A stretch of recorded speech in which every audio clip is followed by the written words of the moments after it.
All right, everyone. Hello again. I'm Nathan Buckley, and today we're doing another workout session. Another full body routine aimed at beginners. We're going to start pretty easy, and I'm going to be progressing through more and more difficult variants over time. So if you stay with me, you should be able to follow along pretty easily. But one thing I did discover last time was that, first of all, this is a little bit suboptimal here. I don't have the biggest space, and I'm tall. So if I want you to see me on the ground doing push-ups and stuff, it's not all so easy for you to see me up here. So, I'm going to try to keep that in mind, and maybe I'll get on my knees to do some, overhead dumbbell presses or something. But we'll just work it. We'll make it work, That doesn't have to be perfect. But the other thing is that I found it basically impossible to both keep time and demonstrate different alternatives, different variants, progressions, etc. So I realized I basically have to decide one or the other. And then people coming back from the future, looking into the past at these videos, they can just choose the ones. I'm going to divide it up. So I'm going to do more of a guided video. So I'll actually put it in the name so you can see it here. Oops, it's a little bit long for mobile. I'll clean that up a bit, but if you're on the horizontal orientation, which you probably should be here. Oh, you're gonna work out with us, Siri? Sure. These guys, they're on it every single moment. They love posting that. Anyways, so you'll see in the title, it says beginner full body, parentheses, that's version A, version B, version C. I have a couple different versions I mapped out to, add some variety. And then at the end, it says guided in parentheses. So this will be, I'm going to take my time and guide people through different variations to do the proper form, to make sure they're hitting the right muscle. And then in future versions, when I do this, I might write paced or something like that, where I'm just going to go through it and keep pace. And people should hopefully, if they've been following along, know how to do all the exercises, and then they can just keep pace with me as I do the full routine. And then that can be a way to, make sure you're getting this workout done at exactly the time that it should be done. And this one, let me pull it up here. Full body B. Phase 1, oh yeah, I should put the phase in there too, B-P1, so this is phase 1. What I mean is that in the future, as I said, I'm going to be changing some of these things, some of the exercises up to make them a bit more tricky, a bit more, well, not tricky, that's a bad word, a little bit more difficult. So as they get easier and easier for you to perform, you can up the game a little bit and still keep growing your muscles. So for example, right now I'm starting with just regular squats like this. Good old squat position, but in time, you might want to add some dumbbells. Okay, that's good. Getting some weighted squats in there. But you may outrun your dumbbells. Most people don't have a huge set of dumbbells to go through. So then what do we do then? Well, we can start doing split squats. We can do Bulgarian split squats. We can do pistol squats, right? So I'm going to be changing up the exercises to add a little progression so you can still grow your muscles over time, still find a challenge, still find that workout. All right, so this particular workout is a total of 47 minutes, right? So if we just go through this at a rapid fire pace, it'll only be 47 minutes of your time, and that includes some warm up. It's going to be a bit slower this time. Last time I was probably 10 minutes over or more, because we're going to go through, I'm going to guide you through different exercises. But yeah, so let's begin with the warm up. Oh, also, I have this whole website I made. I made a little app on my website to make it easier to stick to a timed routine. And you can actually use it yourself too. It's njb.fyi/timer. It's a little app I vibe coded to see the state of AI coding. It's not bad. It's interesting. Had to, of course, do a lot of tweaking. All right, so let's begin with the warm-up, jumping jacks.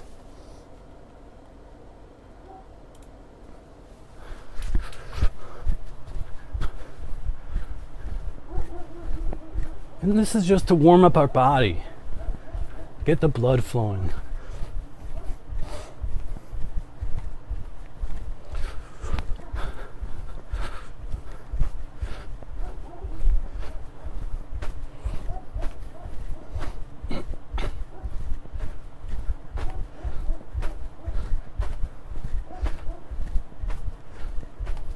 All right, let's switch to high knees. Realizing maybe I want to point the camera a little bit over. Actually, maybe I just need to move the source feed. You keep doing high knees. I'm going to adjust the camera source here. So I'm more in the center.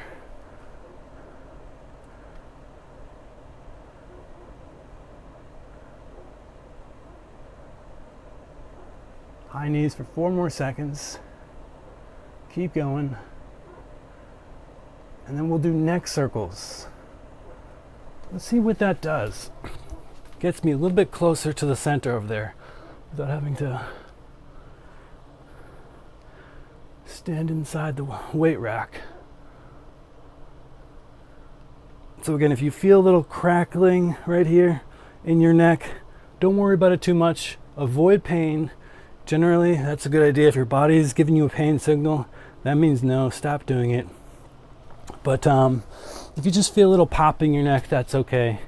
It'll actually get a little bit better over time, I believe. That's what I've experienced. And just work your way slowly through your max range of motion. It's not a race. You don't need to go. Just take it easy. Really work your neck. All right.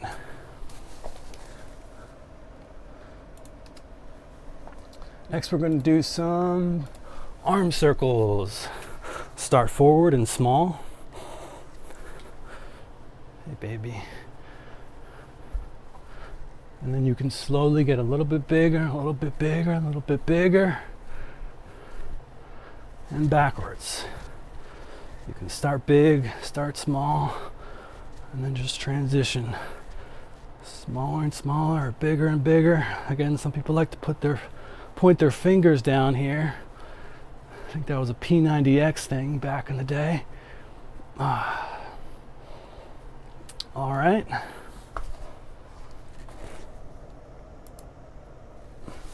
Now, I don't know what this is called. I just call it kind of the arms forward and backward, kind of like a scapula stretch. But do that right, feel a nice stretch in your back. Do some light shoulder rolls. You can start backwards, do a couple rolls, and then go forward. I upped the volume 5% of my mic. It looks like it's dipping slightly into the red. I don't know if that's better or worse. I'll check it out after the video, but all right, some wrist rotations. Just kind of work your wrists through the full range of motion. This is just the warm-up wrist rotations. We actually have some more wrist work later because wrists are such a critical part. You're always holding something, dumbbells, holding your body. So we want to do that right. Hip circles. Pick a side. Do the other side. Again, just trying to work through the full range of motion here.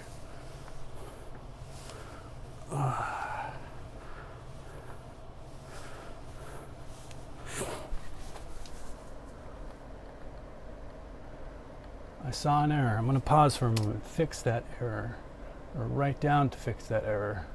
So all future viewers won't have a problem.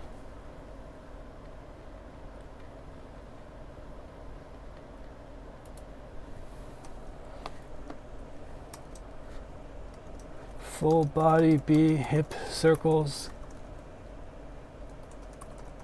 Only show one side. I need to put both sides in there. Again, this is going to be a little bit slower paced one. It's not going to be paced the exact 47 minutes of this routine because I'm going to go through this kind of like a practice for me just as much as a practice for you guys. All right, ankle rotations. Pick a side, full range of motion. You can swap directions after a couple of rotations. And again, the other foot as well. All right, archer squat. This is where you get down to one side and just switch sides like this. This is similar to a lot of exercises actually. There's a Cossack squat. You know, some people lift their foot up like this. But if you just need to start a little bit less deep, that's okay. You'll work your way over time with more practice. Straddle rotations. Again, wide stance. Put your hand down to your ankle or as far as you can go. Turn your head, look upwards towards the sky. Put your arm up there as well, and then rotate. Put your arm down by your ankle, your other arm up towards the sky, crane your neck towards the sky, and switch. And switch. You should notice a nice stretch all throughout your back. Even your hamstrings are getting a little stretch here because you're leaning over. It's a hip hinge. Your neck is getting a nice little stretch. Just do this a couple times. All right. Don't be afraid to pause at any time. Grab some water.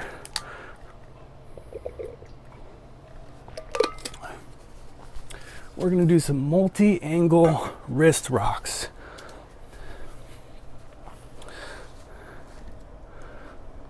So get on your hands and knees.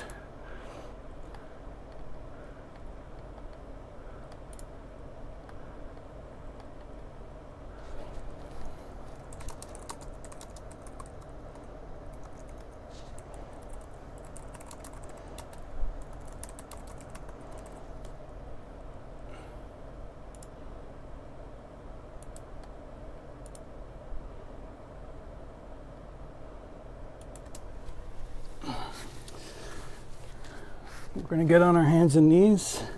And like I said last time, very gently. Lean forward, lean to the side, kind of go in a little circle. Very gently, because you could easily hurt your wrist doing this. The point is not to hurt it, don't cause pain. Just want to do a little bit of a stretch here. You can do wrist clocks, where you, here, I gotta move this down.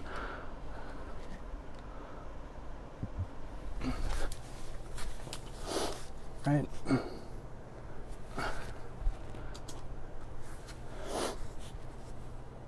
We're rotating around, just kind of getting a little stretch at the wrist. You could do wrist clocks, where you move your wrist like so, as far as you can.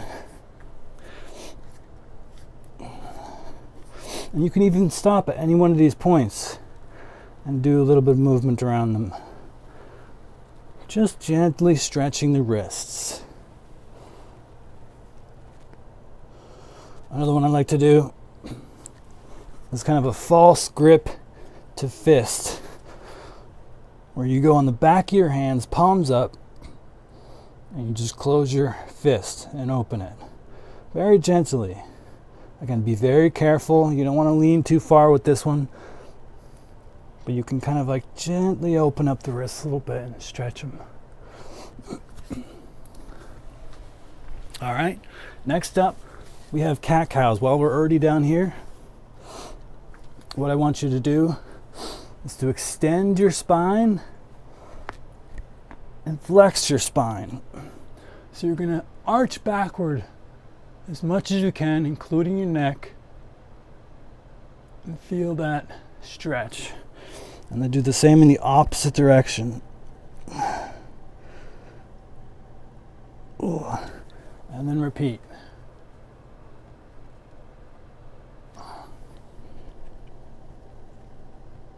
This one's really good for the back. If you do this every day, it'll work. It'll heal your spine like you wouldn't believe.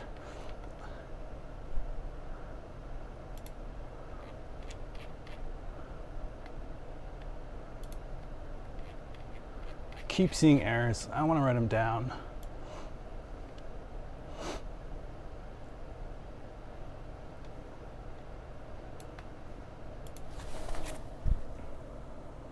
Okay, I have that one.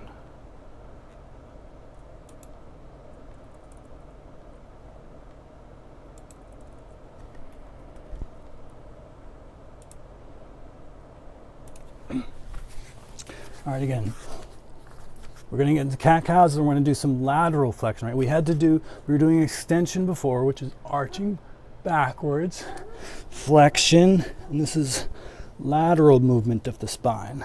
You can get your neck in there too.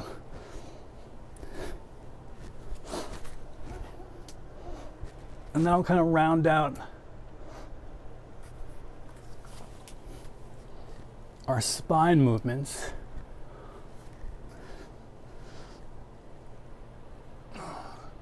Extension, flexion, and lateral flexion.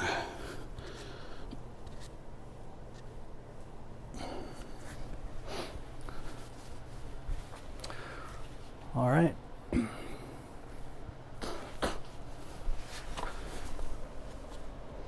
We're going to take a little rest here and set up the incline bench in a second here.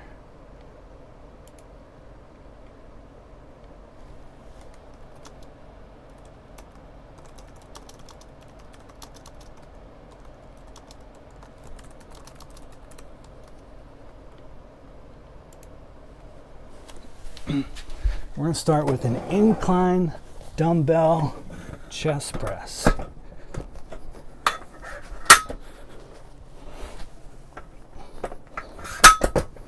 There's no specific amount you need to set it to, but you can vary it over time. But why incline? Well, there's been some research that suggests that incline will give you just as much as benefit as a flat bench, as a traditional chest press from a flat position. So, but it will also recruit some other parts of your upper chest in a way that the flat doesn't get. So it's kind of like the best bang for your buck, doing one exercise that gets the most. So people have been moving towards incline chest press for that reason.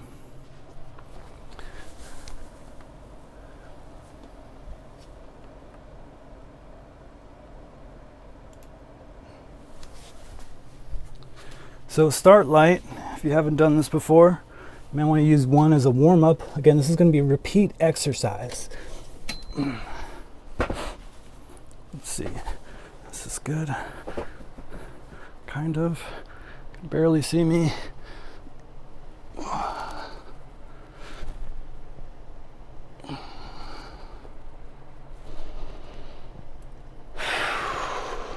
Try to breathe out on the concentric. Inhale on the eccentric.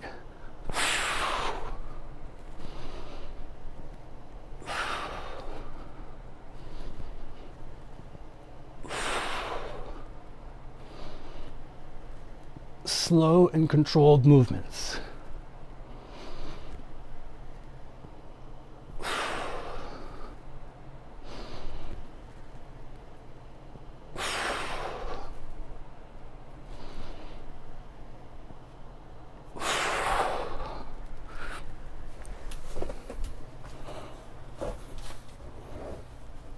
We'll take a little rest.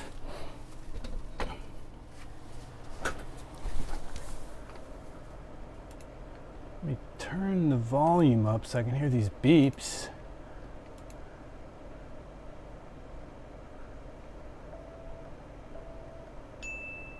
There we go. Next up, we got sumo squat. This is kind of a wide stance squat, okay? Get your feet wider than your shoulder width, as wide as you comfortably can. I don't know if there's a formula for doing so, but some people like to do things like this to keep it consistent, where they go, make a V, 1, 2, 3, 4, whatever works for you and gets you in a consistent position, and then go down and up.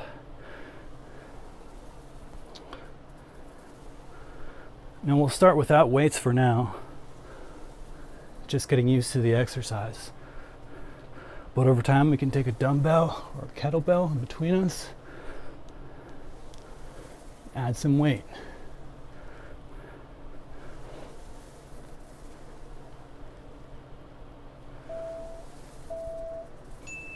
How low should you go? Well, basically as low as you can, as low as is comfortable for you.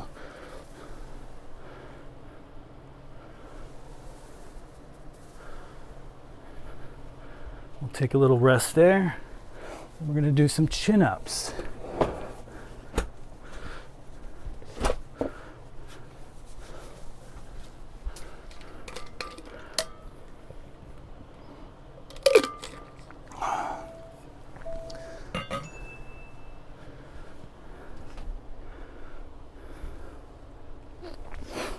Oh, maybe I should readjust the camera. I lowered it a bit before.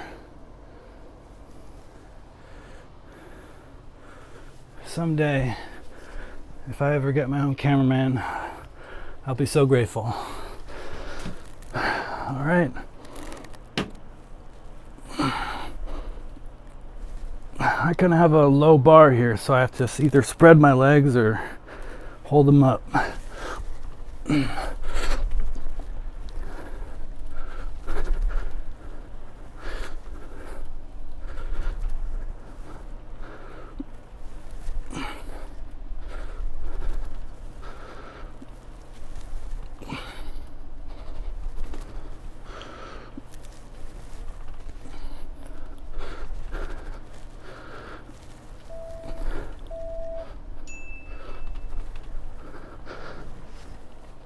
Slow and controlled movements. And again, if you can't do a chin-up, that's all right. There's many alternatives. I'm going to pause for a second and show the different alternatives. If you can't do a chin-up, well, there's always the classic kneeling push, or sorry, no. There's always the classic negative pull-up or negative chin-up. You just grab the bar here. If you need a stool to hit your bar, that's fine. Grab a chair, grab a stool. Why did that not pause? Pause. Pause, pause, pause. There we go. So grab your chair, grab your stool if you need, and start in the top position. And just lower yourself, resist the lowering, like that. And then get up again.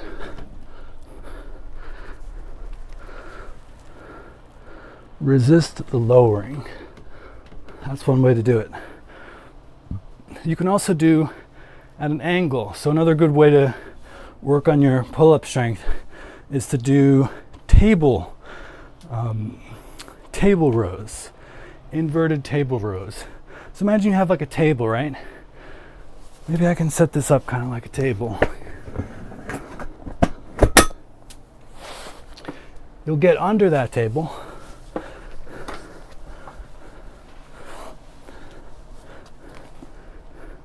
And you can pull yourself up.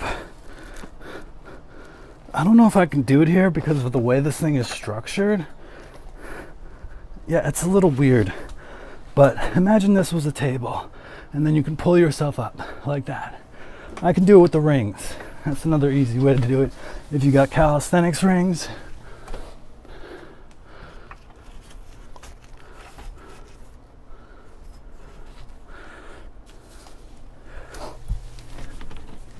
Move this back a little bit.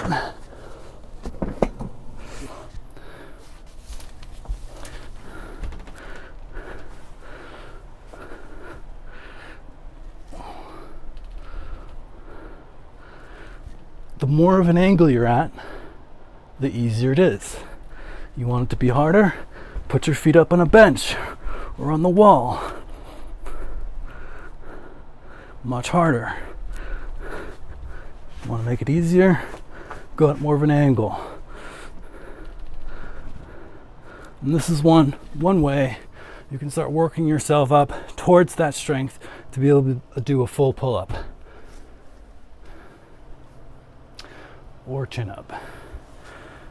All right. So next exercise is hollow body hold. Now, remember, I structured this mostly into quad sets and tri sets. So it's kind of like back to back, very little break in between each exercise because they're entirely different muscles.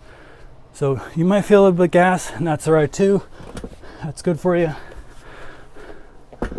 But you should be able to do each of these exercises back to back without losing too much strength from exercise to exercise. You have plenty of rest before we repeat the exercises over. So hollow body hold is a really great one for your core.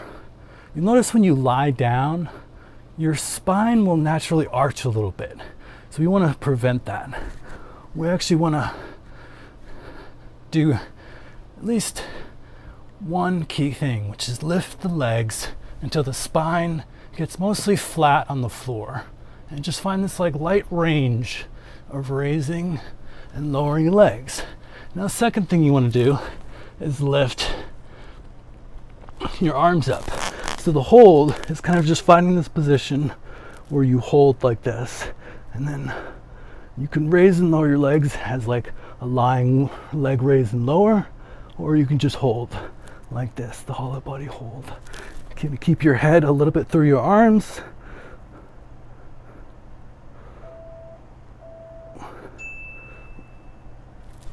Like that. Need a break? That's all right. Just sit up and rest, and then get back to it. Classic hollow body hold. I kind of like to do them in tangent with lying leg raises and lowers because I feel like it gets a nice bigger range of motion here. But we'll just start with one, the classic hollow body hold, and we can progress a bit later. All right, and those 4 exercises were the quad set. Now we're just going to repeat. Again, incline dumbbell chest press. Now what happens if you don't have a bench? That's totally fine. Just do this on the ground, on a flat, on your floor, on your mat, and it'll work 90% of the same muscles. The fact that we're doing incline here is just a minor tweak to recruit a little bit more of the upper chest. Not a big deal. The other advantage of the bench is it kind of lets you get lower, especially with the dumbbells. See how I can go lower? If I was on the ground, I'd be stuck about here. So it gives you more tension in the most stretched position, which is considered optimal. At least that's what research suggests. How true that is may vary per person, and more research has yet to be done to really make that super definitive, but I'm inclined to believe that it's pretty good advice. Sumo squats, let's do that again. I'm gonna add a dumbbell. I'll show you guys how to do that. Easiest way is to hold the dumbbell like this and squat down.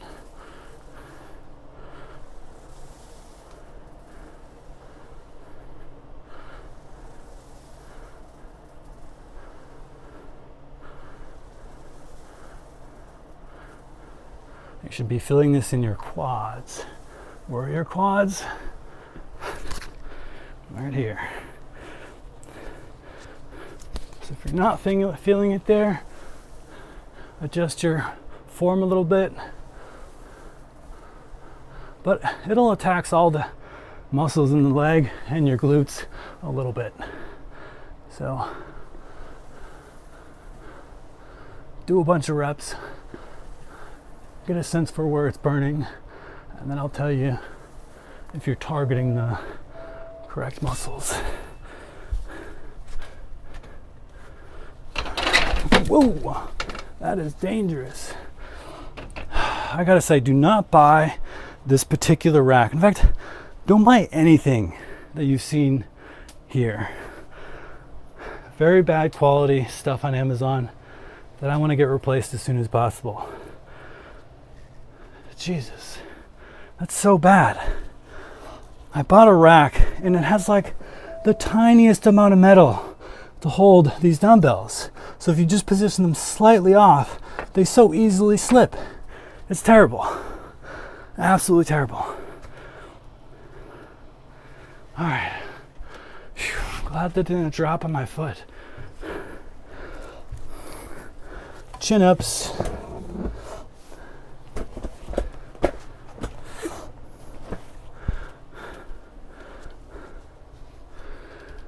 Again, just do the negative. That's all you can do. Or do some table rows. Whatever works for you.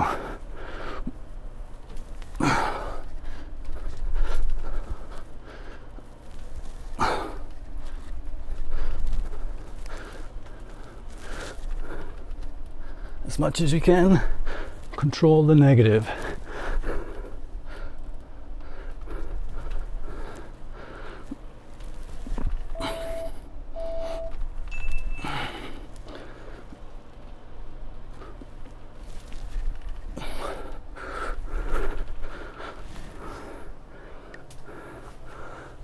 All right, next up, hollow body holds.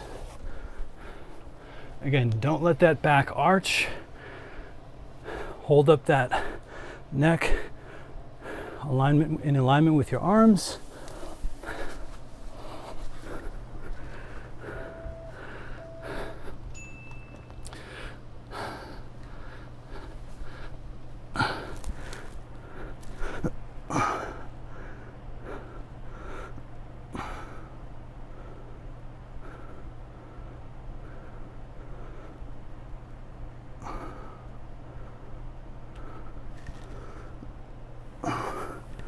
And if you need to take a break, just go down for a second,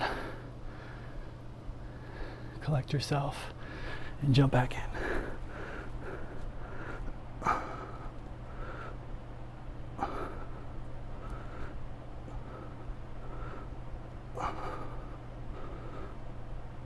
Whew. That's a hard one.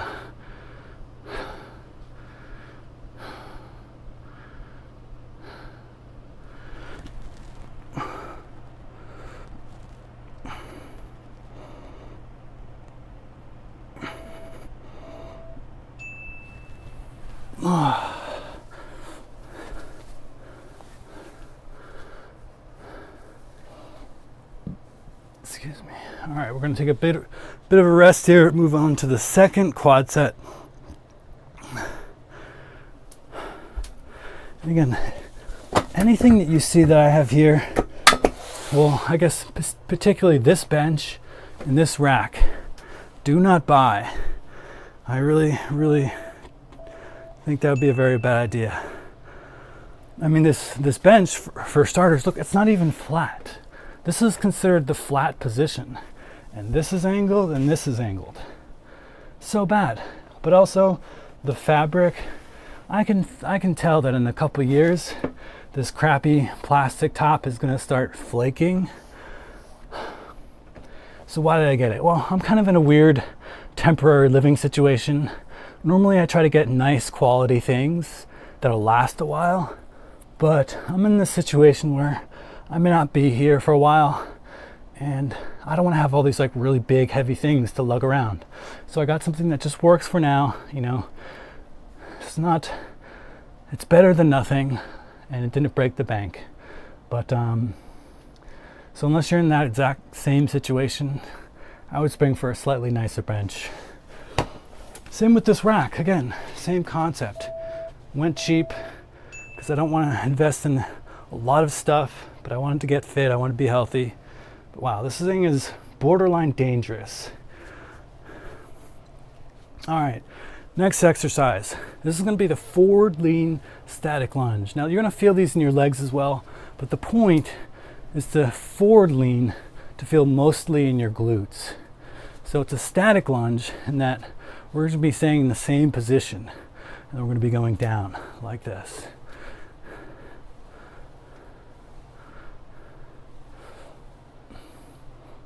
Noticed another issue with my workout list.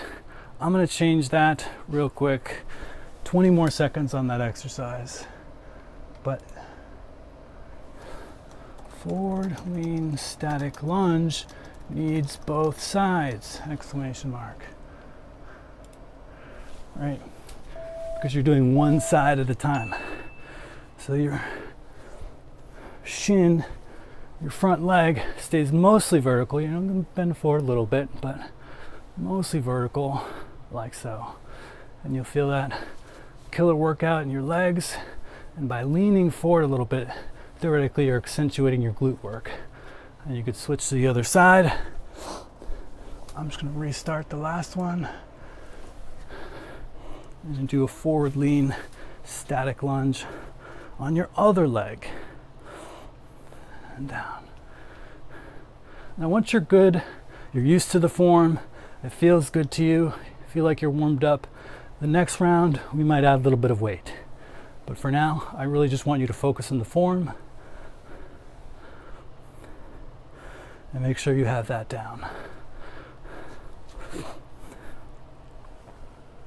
There's actually a way you can tell if you're doing this right. You generally want your feet to be about shoulder distance apart. When you step forward like that, it's a pretty decent length step. And this is something where you're gonna have to feel for yourself what feels good. You know, if you're like this is a bit too close. If you're like this might be a bit of a stretch, a bit too much. So find a point that works for you, but your legs are still pretty much shoulder width apart.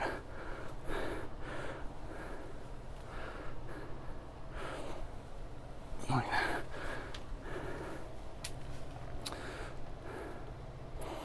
All right, next up, the Zotman curl. This is a great one for your biceps and your forearms.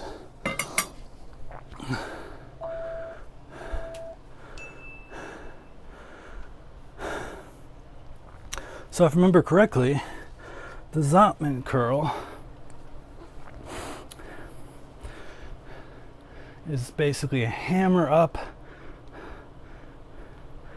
or is it the other way around? Curl up, hammer down. I need to look into that.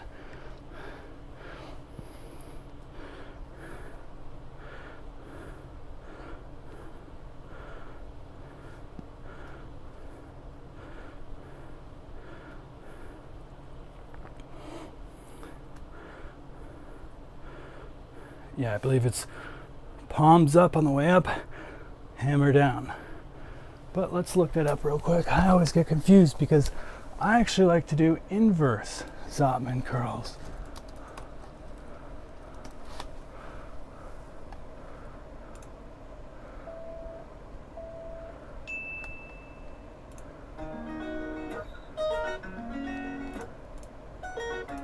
Yeah. So it's curl up, hammer down.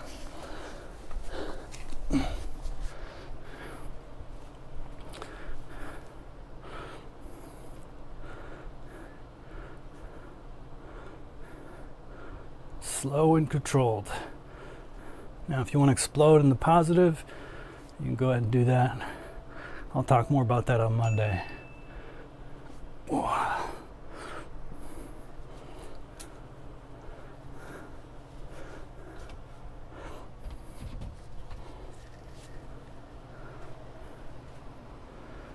All right, the next up is RDL, Romanian deadlift. Where is my hand towel?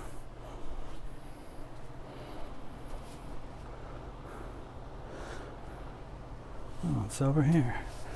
Why?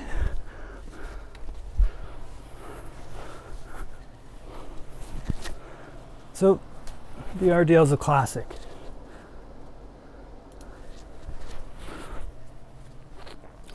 This is a hip hinge exercise. It's targeting primarily your hamstrings. You want to have a straight spine. You'll be hinging at the hips. Now again, start with really lightweight if this is the first time you're doing it. This is pretty light for me, but it's enough to sort of get me feeling some tension. So you're just going to bend at the hips. Your legs aren't necessarily fully locked out. You can have a little bit of a bend in them.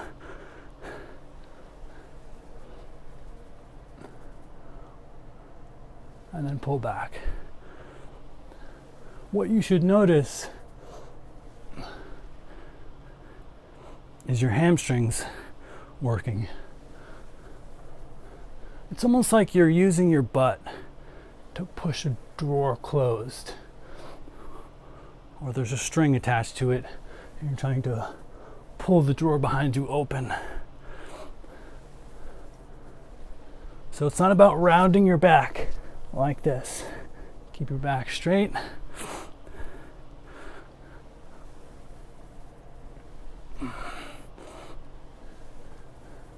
And hip hinge to bring the weights up.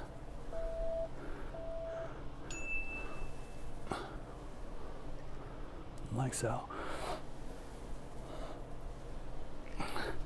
This one I found, it's kind of hard to tell if it's working well if you're doing really, really light weights. So if you tried it and you were wondering, like, I don't really feel anything anywhere, don't worry, that's common. Slowly add a bit of weights, you know, start with 10, go up a little bit, 15, 20. As you do, you know, you'll notice more and more whether something's working where it should be, which is mostly the hamstrings. All right, we're on dumbbell lateral raise. This one I'm so tall, I'm just gonna get down like this. Maybe go to the side. And here, we're just gonna take some dumbbells, start really light. I mean, this is basically what I'm at, 10, and I've been doing this for a while. So you might need just your arms, or 5s, or 2s, whatever. It's not a competition. You just wanna raise the dumbbells. Your elbows don't have to be fully locked out. You can keep them slightly bent. And raise them like so.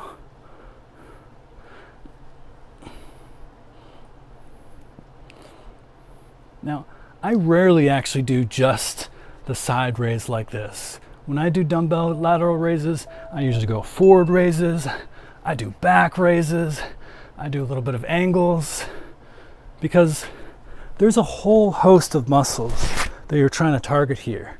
And when you get these developed, you'll see like little striations. I don't have them, don't even try to look for them.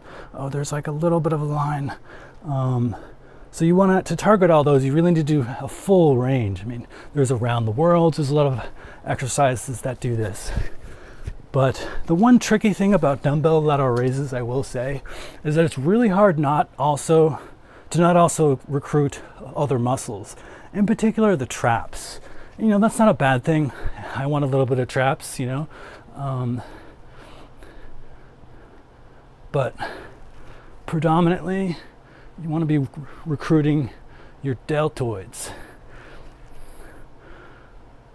So just find where that happens the best for you. I can definitely feel it in my delts predominantly. My traps are helping out a little bit. That's these muscles up here. And that's okay too. We're not going for perfection here. At least I'm not. I'm not trying to be a bodybuilder or anything. I just want to be reasonably strong, reasonably healthy.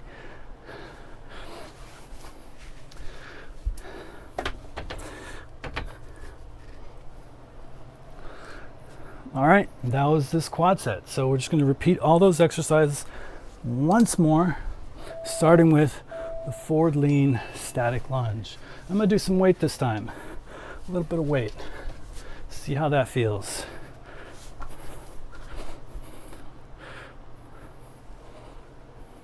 Forward lean.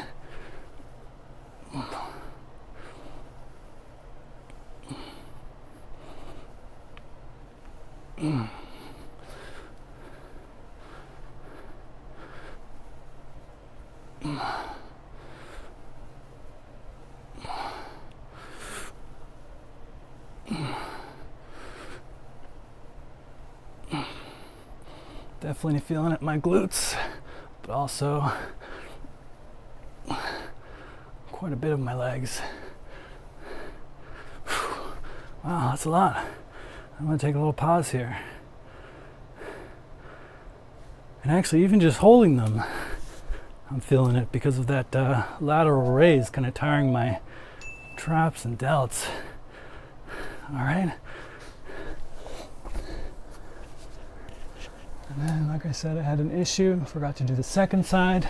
So I'm just going to go back and then we'll do that.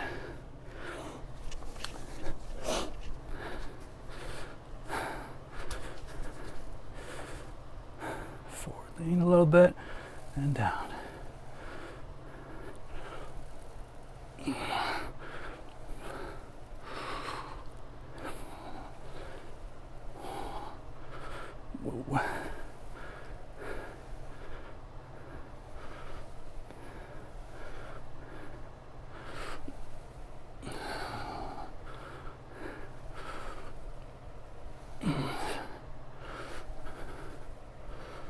Whoa.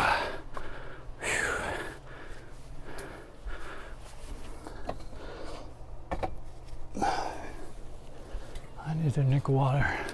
Don't forget to hydrate.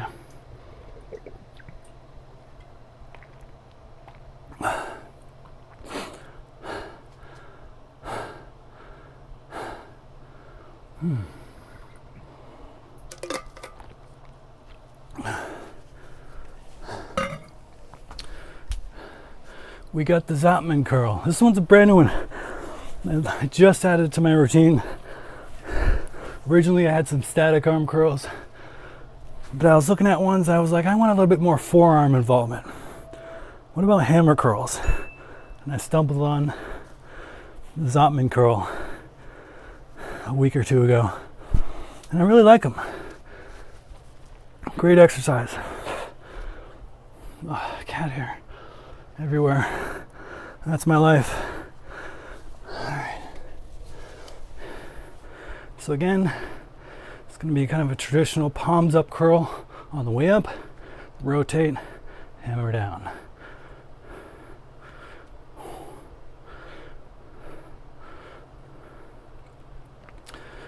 How do you stand like this? And you notice I'm kind of doing this 1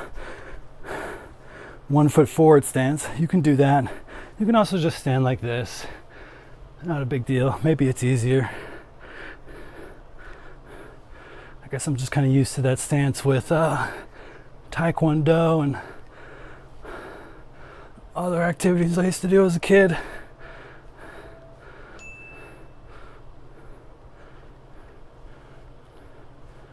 All right. Remember, slow and controlled movements. And I'll explain that more in depth on Monday, where I'm going to do the whole talk about strength training and how to optimize that if you want to get a good return from each workout. Oh, wow, I am just too tall. You can't even see me. All right, RDL, excuse me.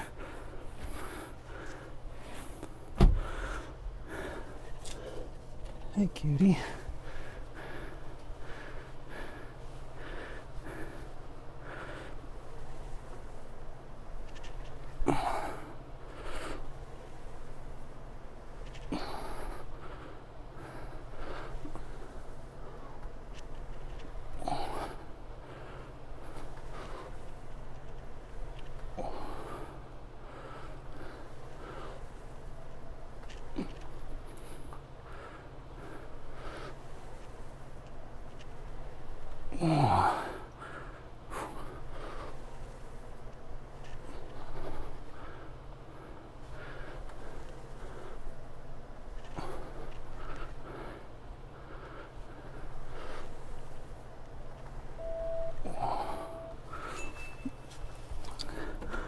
RDL, kind of a classic.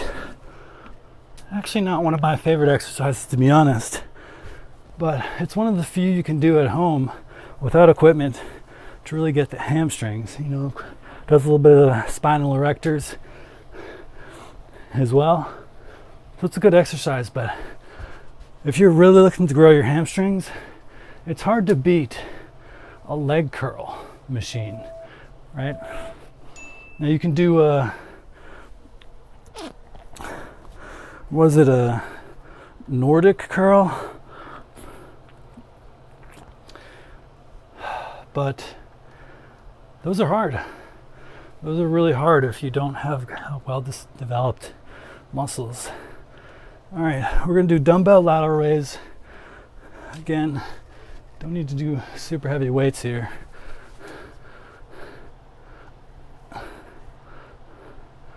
Muscle growth, a lot of it comes down to just time under tension.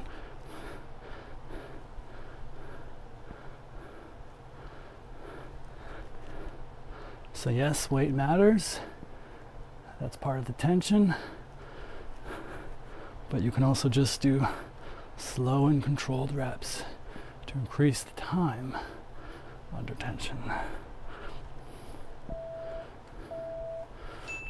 Like I said, I like to do kind of in all directions. Recruit a little bit my traps.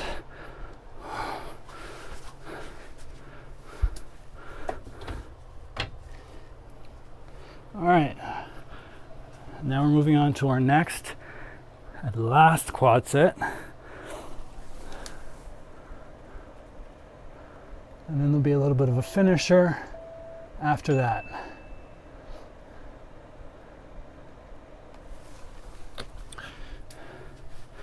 So get your mat ready. We're gonna have another 50 seconds of rest.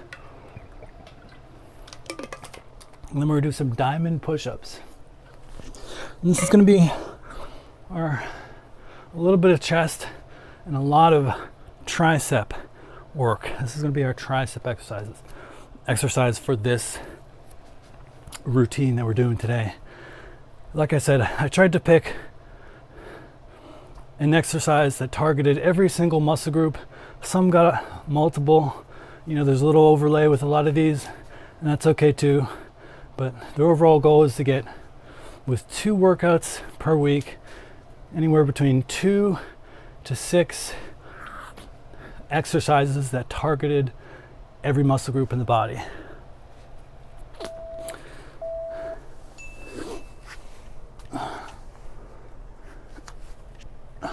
So diamond push-ups.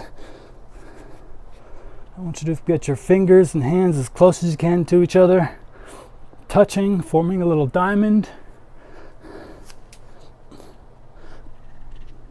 Go down, push up. Now, some of you can't do push-ups from your feet. Again, that's okay. Do it on your knees.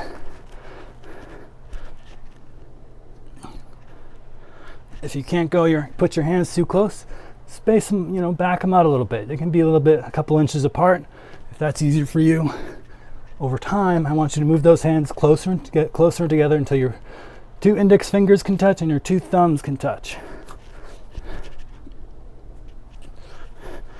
And when you go down, the diamond's pretty much right in the center of your chest.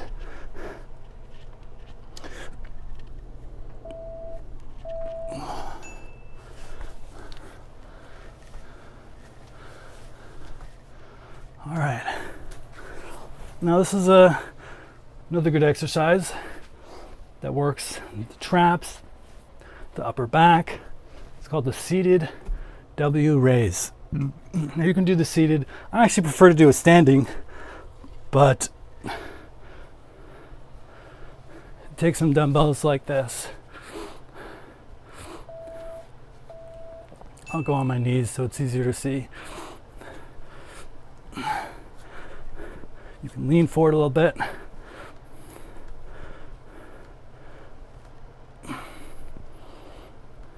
Elbows out. Raise those dumbbells up. You should feel a nice activation all along your upper back. You can also do it if you have a setup like this, kind of like a face pull. Very similar.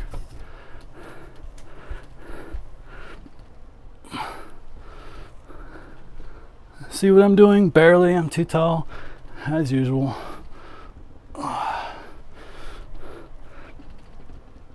that's another way you can do it.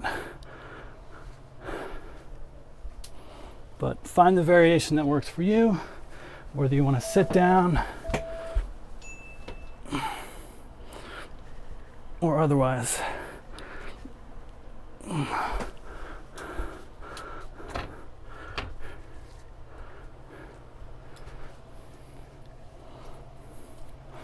This one you can do on the ground, or you can do on your flat bench. It's called the dumbbell lateral pullover. Start with a really light dumbbell if you haven't done this before.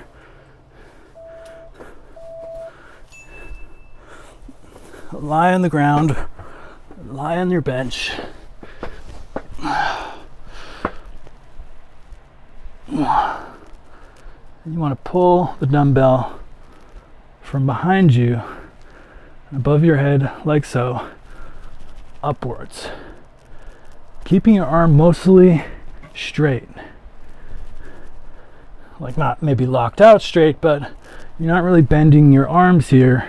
You're using your lats to move the dumbbell.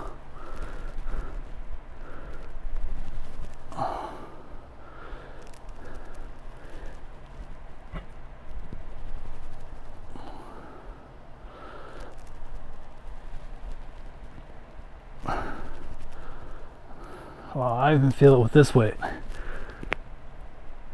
I have 0 lats. That's one muscle group I'm trying to work on a bit. I also noticed I was a bit too close to my water bottle. Move that over.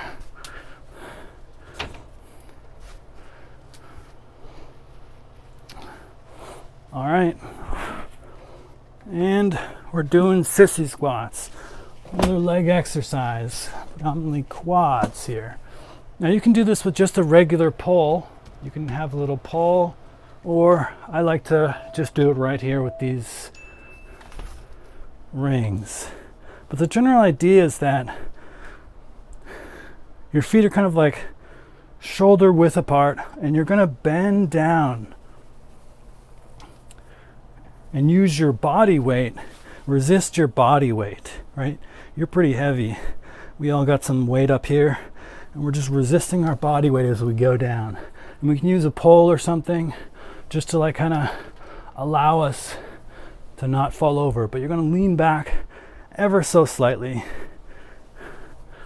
Here, I'm going to back up a little bit like this. Oh yeah.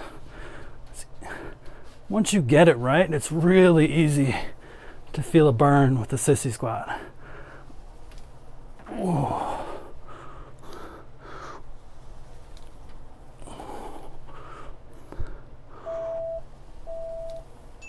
Wow, that's a good one. Quads are one of the easier muscles of the leg to work out at home without equipment. That's for sure. And that was that quad set. So the last 4 exercises before the little burnout at the end is just a repeat of what we've just done, starting with diamond push-ups.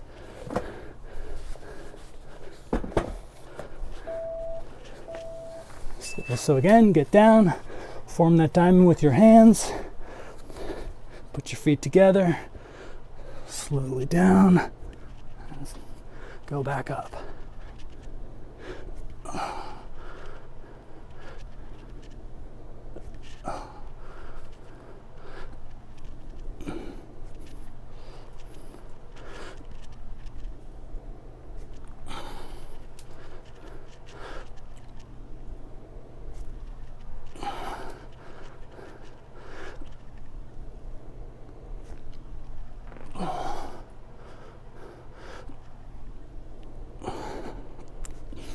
Wow. Pause if you need a break. And jump back in whenever you're ready. Oops, kicking my bottle.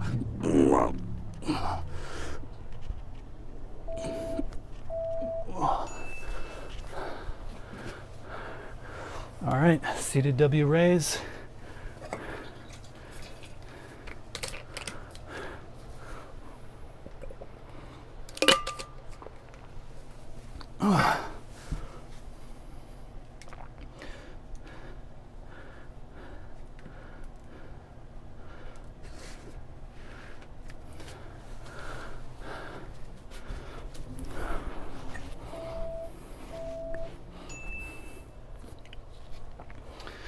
Okay, you don't need much weight here for most people. These are relatively small muscles in the human body.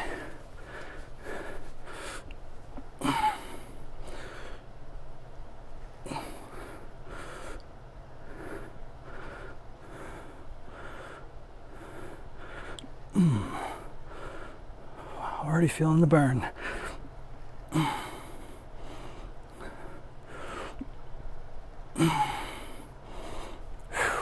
Take a break.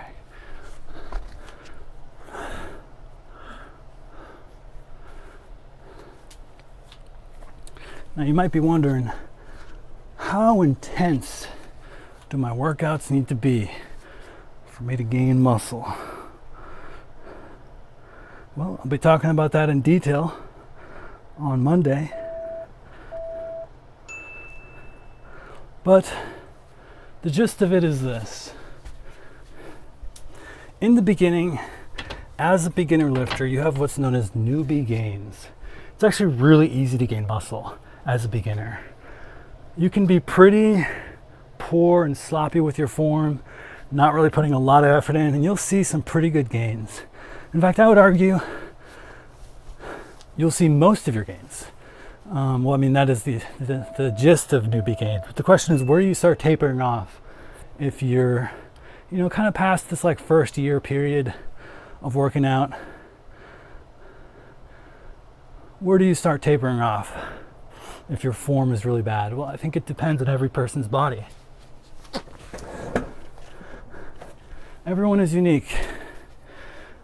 I'm going to step it up a notch with this lat pullover.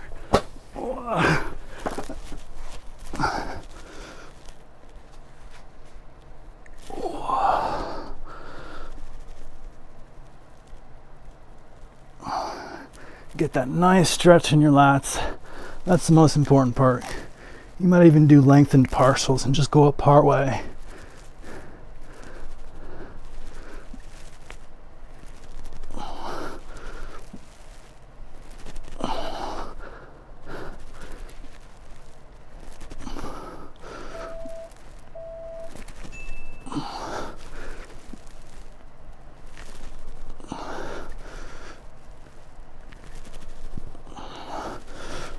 I just want to keep going.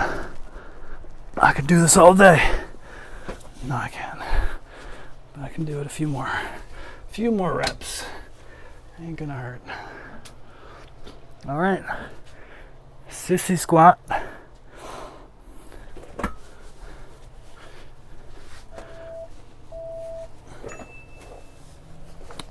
And then we'll be done with this quad set, and all that's left is the burnout at the very end.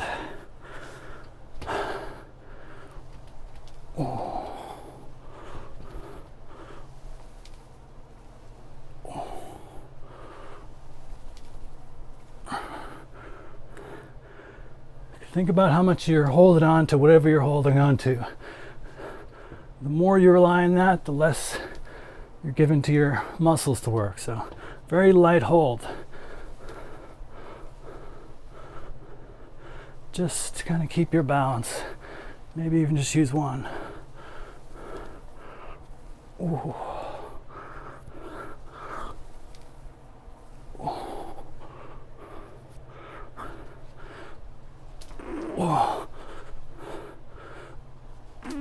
Whoa. Oh wow. When you really lean into it, whoa, that's a good one. Whoa. Whew.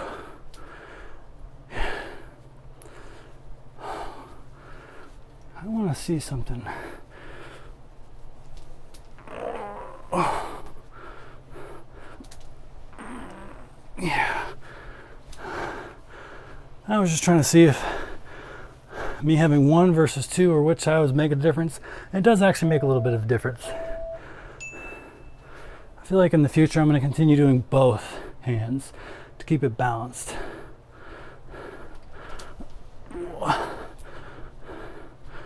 But again, if you're just beginning, just kind of do a regular squat, go kind of low.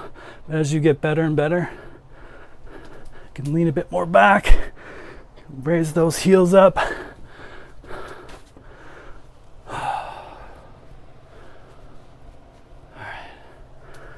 So this will be our last mini section here. We do a little bit of burnouts.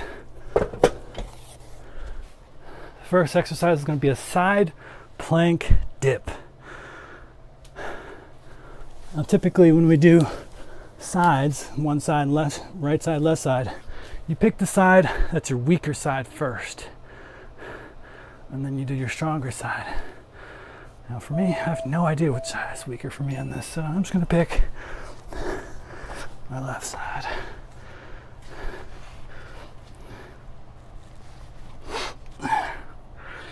All right.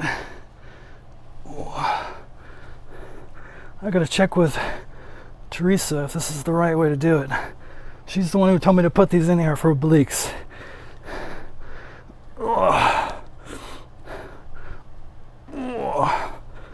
That feels right to me. Basically doing a side plank and raising yourself in the middle, and you'll feel it all up in the side. Oh, I need to take a break. That's powerful stuff.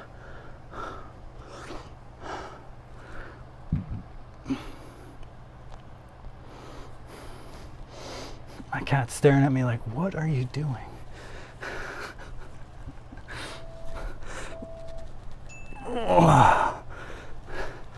And then swap sides.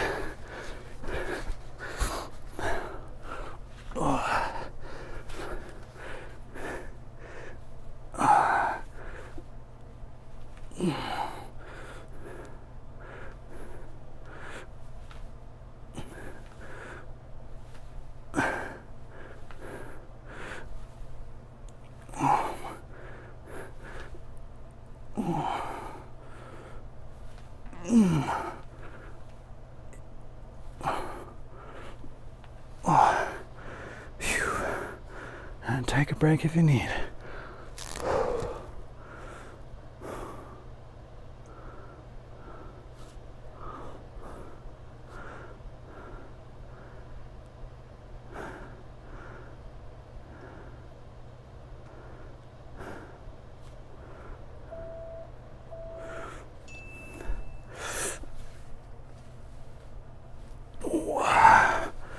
Quick rest, and then crisscross. This is another one that Teresa, my partner, she introduced to me. She said it's a really great one for core, but I'm probably going to do it wrong, so we'll have to get Teresa back in here and make sure I'm doing it right. But my understanding is that your legs are up,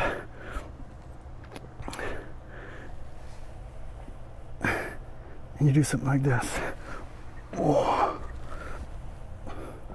Bending your elbow to your knee and then straightening the other leg. Oh.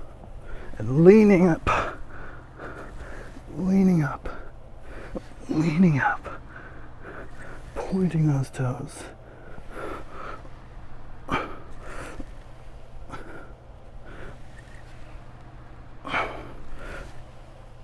Oh.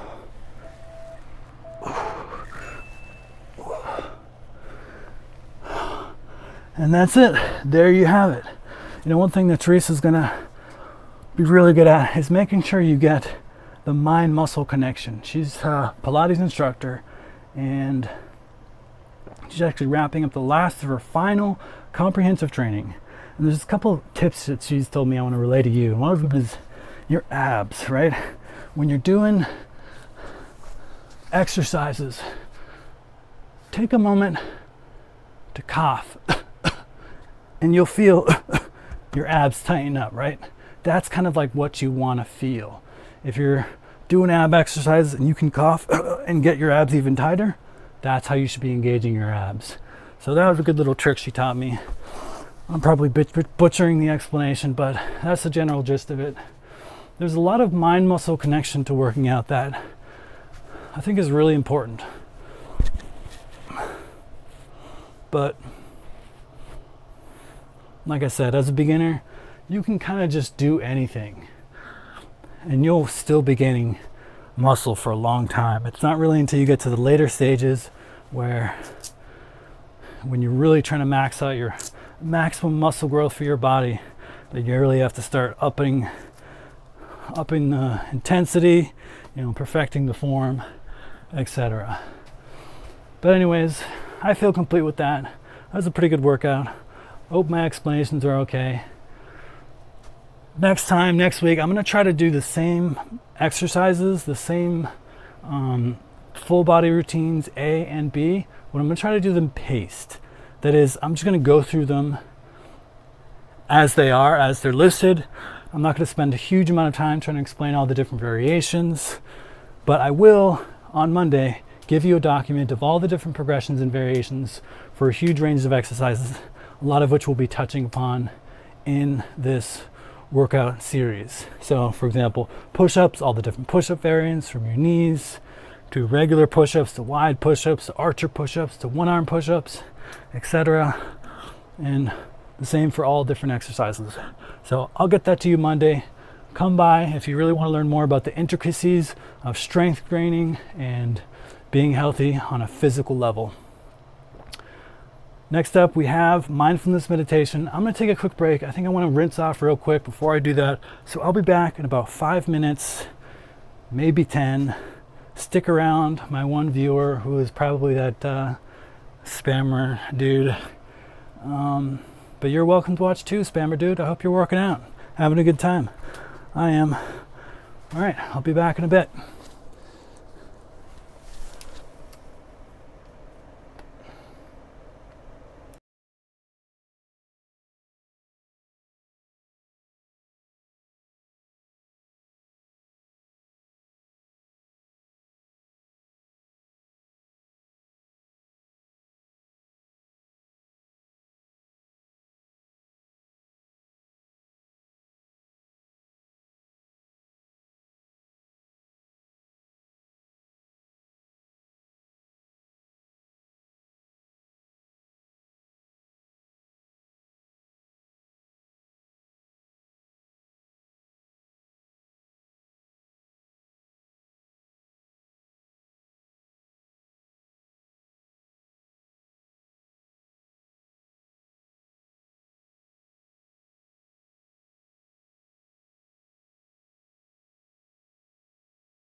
All right, I'm back, and we're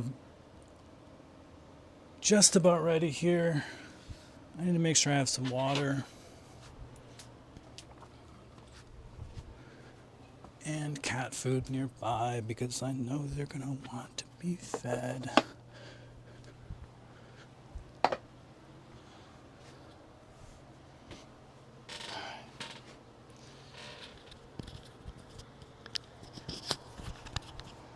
Testing, testing, 1, 2, 3. That's pretty good. All right. Back up a little bit so you can see more of me.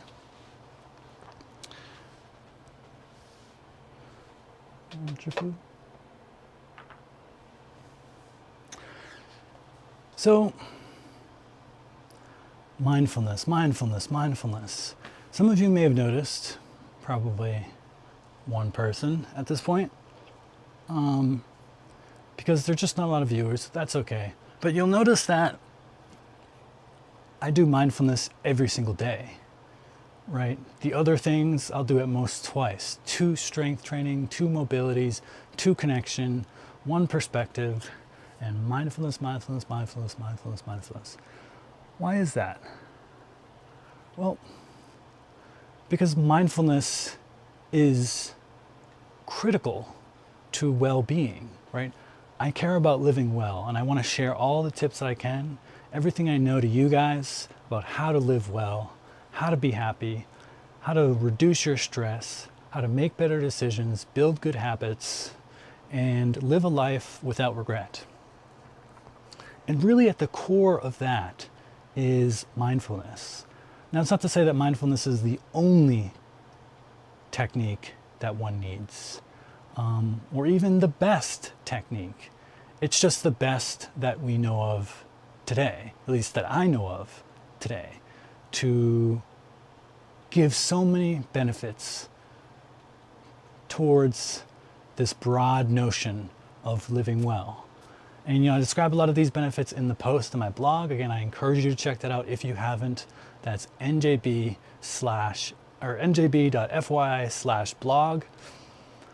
And I believe it's the 2nd or 3rd post I just wrote about the benefits of mindfulness.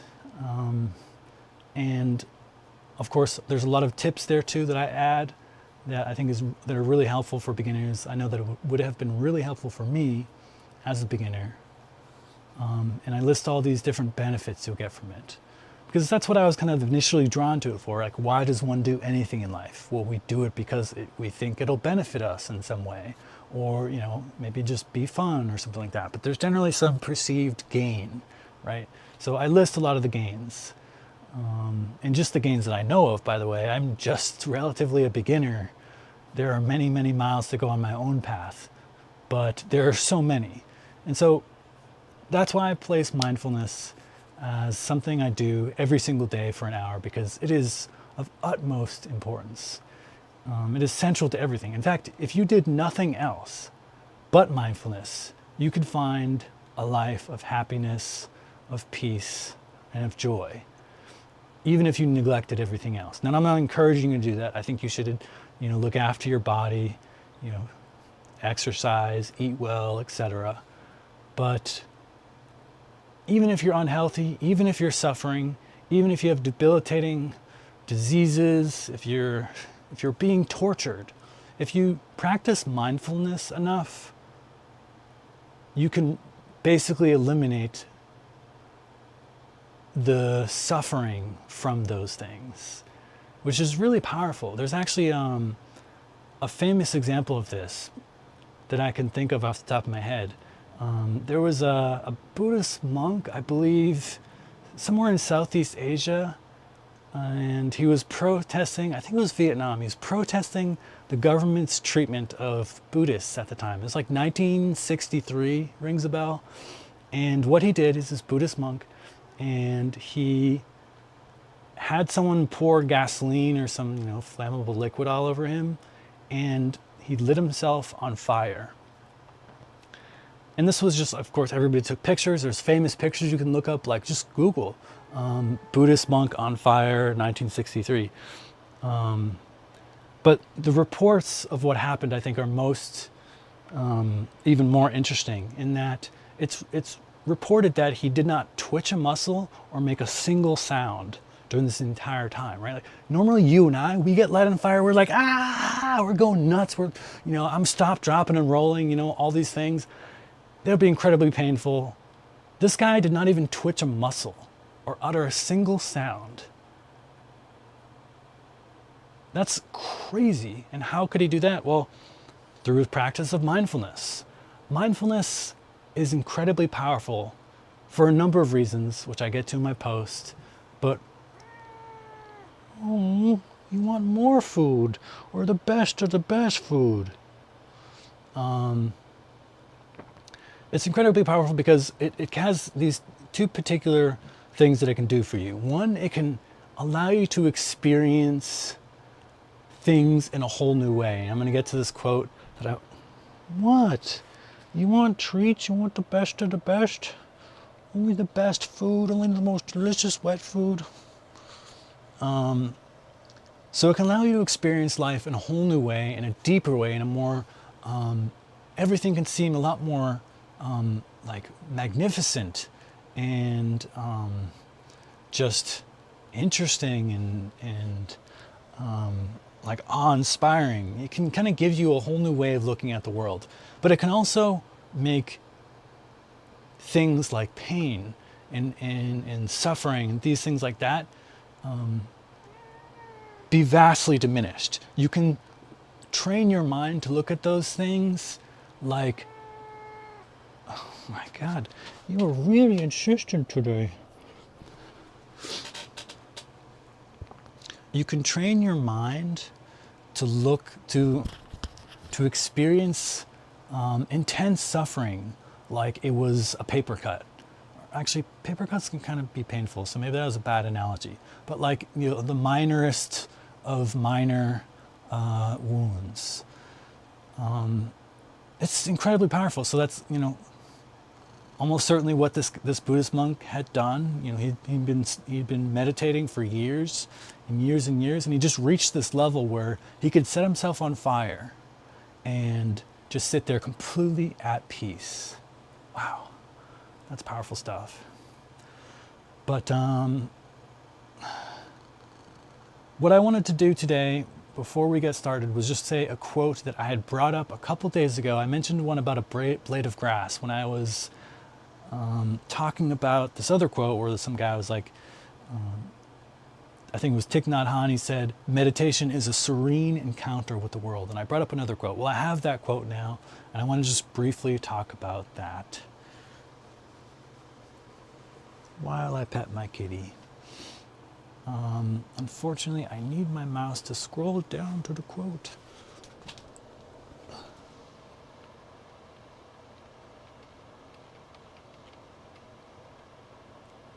All right. So the quote was, "The moment one gives close attention to anything, even a blade of grass, it becomes a mysterious, awesome, and indescribably magnificent world in itself." Henry Miller. Let me repeat that again. The moment one gives close attention to anything, even a blade of grass, it becomes a mysterious, awesome, indescribably magnificent world in itself. That one's from Henry Miller. And that's what I was trying to get at yesterday, which is really that we don't really realize it going through life normally, but the world is abuzz with things going on at every single level. We're just only attentive to a small fraction of it.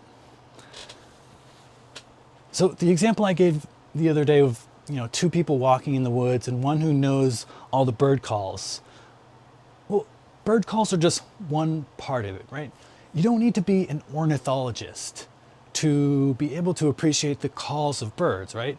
It doesn't matter if you know that this is a robin, that's a blue jay, this is a mockingbird. The sounds can be appreciated in and of themselves. And the same applies to all manner of things around us. Whether it's bird calls or any other sounds, different insects, or the feel of you know, the feeling of the soft ground under your feet, or you know, the creaking of trees, or the rustling of leaves. Every stop you make in nature, everything you do, whether it's looking at a blade of grass or otherwise, can be a wonderful and awe-inspiring experience. And this is hard for a lot of people to grasp, and it might be kind of mind-blowing, like, what is this guy talking about? What a nut job, I'm out of here. No, not at all. It's something you just have to experience. It's an experiential thing. I can tell you about it as much as possible, but you'll never get it until you try meditating a bit. Ugh, cat hair in my throat.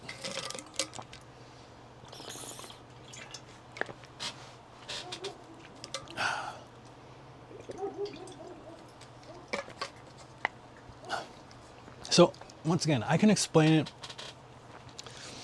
but you really have to meditate for a bit and practice, and over time you'll really see this. And so you can make even very mundane experiences a whole new, new and interesting in ways you didn't really realize before. And as I said before, it makes it really difficult to be bored. Right? It's basically impossible to be bored once you learn this skill, because there's so much going around. There's so much going on around you that, you know, if you just really pay attention, you can't be bored. And this applies not just to nature, right? It applies to every aspect of our lives. I think nature is a really good example, because nature is particularly alive. There's a lot of stuff going on out there. There's living things, everything flying around and stuff. And you know, the world we've constructed for ourselves, you know, these office buildings and stuff, we kind of like shut everything away, right? We like, you know, block all of nature. And you can do it, baby.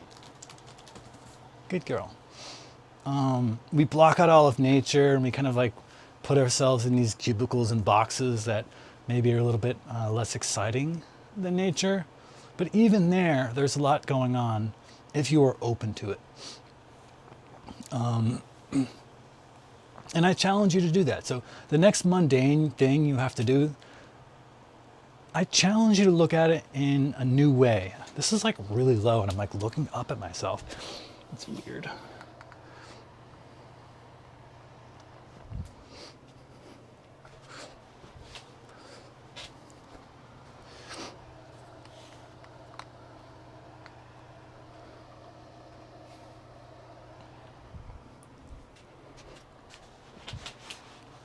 That's a bit better. So the next mundane thing you have to do, I challenge you to look at it as if you're looking at it for the first time.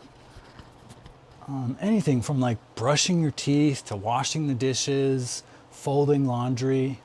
I used to really hate doing a lot of those like tedious house chores, like folding laundry or washing dishes.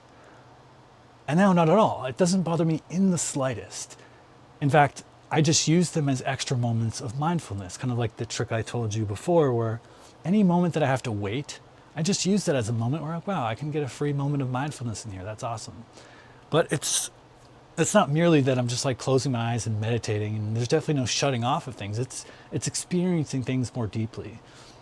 It's focusing on things and being more attentive to things. And in that, kind of becoming aware of things that are more interesting, and, you know, as the quote said, mysterious, awesome, indescribably magnificent.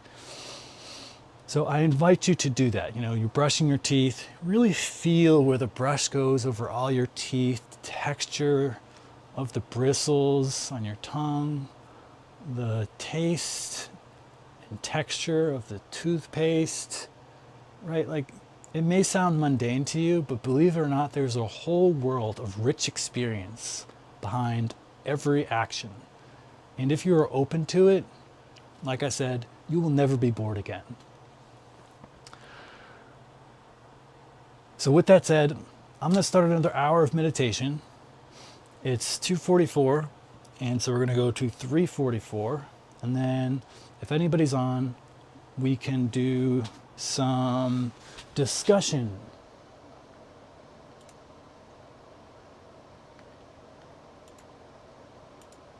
Oh, interesting. Okay. I'm still not quite fully used to Streamlabs yet. Little quirks I have to figure out, but like whenever I start a stream, I have to remember to go to the second tab called multi-stream so I can see all the chat, as opposed to just, I don't know what it is, like top chat. Like what is top chat? I still don't know what the hell half this crap is. Super chats, like people paying money to like write stuff. I don't know. Whatever, bro. Let's get started.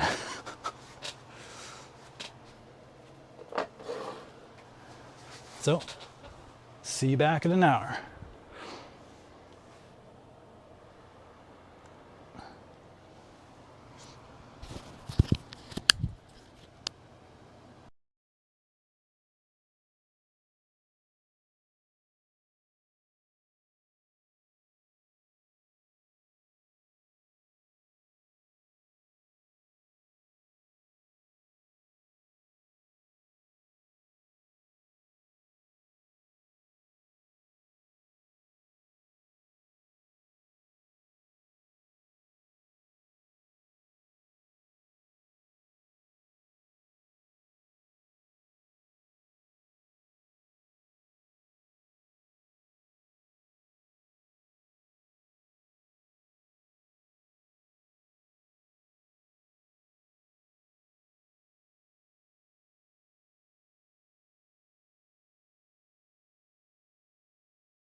Testing. Hello.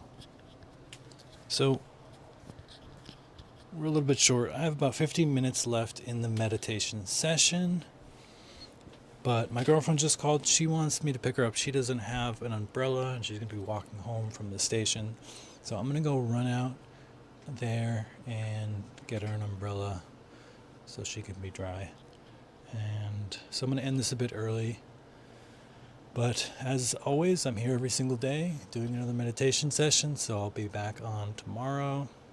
If you have any questions, you want to participate, and once again, if you want to learn more, you can always go to njb.fyi/schedule to learn more about all the different kind of streams that I do. But if you've been around and been meditating, congrats on your next hour of meditation, and I will see you guys tomorrow. Bye.